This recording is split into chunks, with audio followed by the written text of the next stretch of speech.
રાજકોટમાં રહેતી અને મૂળ સાવરકુંડલા પંથકની 17 વર્ષની સગીરા પર રેબડા ગામના અમિત દામજી ખૂંટ નામના યુવાને દુષ્કર્મ આચર્યું હોવાનું સામે આવ્યું। આ યુવાને સગીરાને જ્યુસમાં કેફી પીણું પીવડાવી બેભાન કર્યા બાદ દુષ્કર્મ આચર્યું હતું।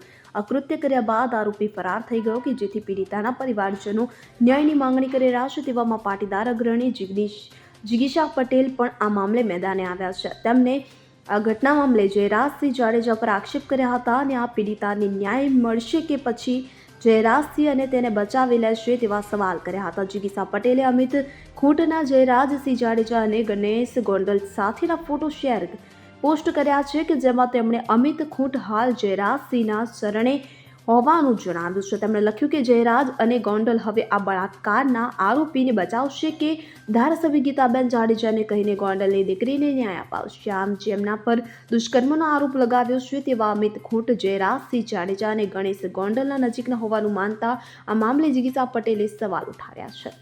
Bureau report CN24 news. હવે જુઓ દેશ દુનિયાની તમામ ખબરો તમારી આંગળીના ટેરવે। ઉઠાવો મોબાઈલ અને Google Play Store પરથી ડાઉનલોડ કરો અમારી CN24 ન્યૂઝ મોબાઈલ એપ।